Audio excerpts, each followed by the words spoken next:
Hello viewers, আসসালামু আলাইকুম। ওয়ালাইকুম আসসালাম। এই দুষ্টুমি করো কেন? হ্যাঁ, আজকে আমরা কোথায় যাচ্ছি দেখতে থাকুন। কাঁচামরিচ পাবো, কাঁচামরিচ কাঁচামরিচ মরিচ দেখতে এবং কি পারতে খুব ভালো লাগে, কিন্তু খেতে যে এত ভয় লাগে। আমি পারি।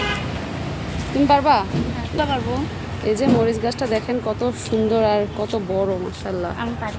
মরিচ গাছ আসলে এত বড় হতে আমি দেখিনি। হ্যাঁ, পারো। মরিচ পাড়ার কিন্তু একটা নিয়ম আছে, জানো তুমি? হুম, এই যে দেখো, এই যে মরিচটা আছে না, এই মরিচটার এই যে উপরের যে ডাটাটা, এই ডাটাটা সহ পারবা সুন্দর করে। এই দেখো, এই ঠিক আছে, এভাবে ধরো। এরপরে এরপরে তুমি এটা এটা পারো তো? দেখি, এটা দেখি, ট্রাই করি। দাঁড়াও,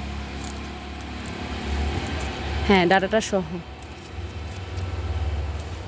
এই তো হয়েছে।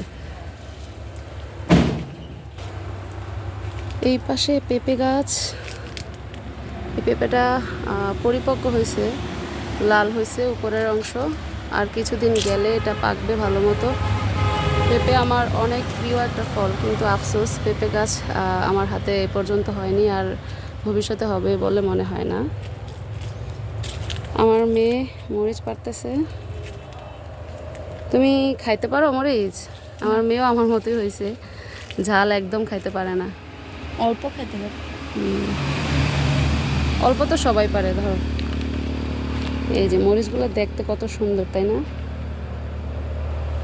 মাশাল্লাহ। গত বছর তো কাঁচামরিচের যে দাম বাড়ছিল, আল্লাহ, কত যেন 1200 টাকা কেজি ছিল,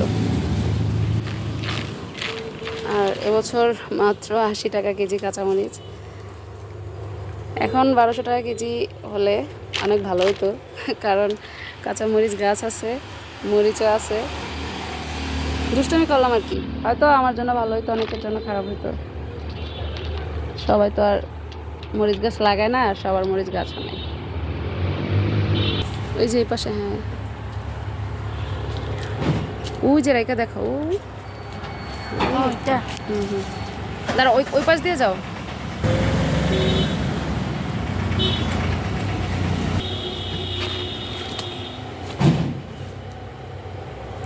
আমার ছোট যে বোনটা আছে, এই বোন যদি এই মরিচ পাইতো আর কিছুই লাগতো না, একদম প্রাণ ভরে দোয়া দিত।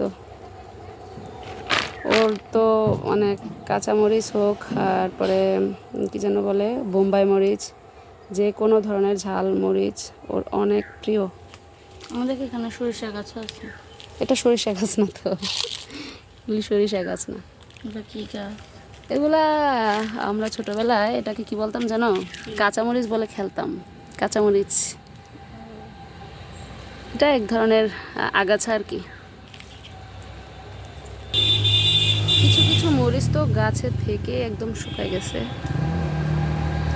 তুমি যে দেখছো, এই মরিচগুলো কিন্তু শুকায় গেছে রেখা। শুধু তো এদিকেই না, এ পাশেও আছে, এই পাশেও মরিচ গাছ।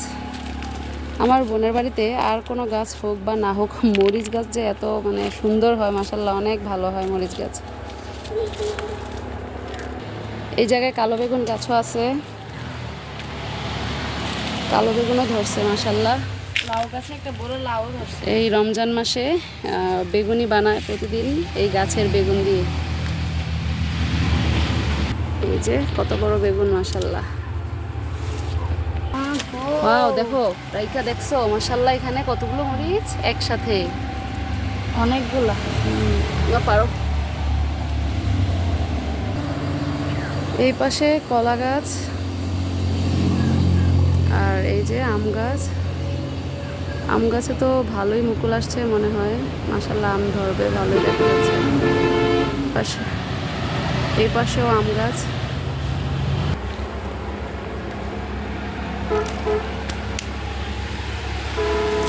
কিছু কিছু মরিচ তো একদম পাকার পরে শুকাইয়া একদম বীজ পরে এখানেই গাছ হয়। সব মরিচ তো আর মানে নেওয়া যায় না, কিছু মরিচ তো থাকে। এই যে এই মরিচটা একদম শুকায় গেছে, তারপরে এখানে এখানে এগুলা পরে নিজে নিজেই চারা হয়ে আবার মরিচ গাছ হবে আর কি। চলো চলো চলে যাই। এই যে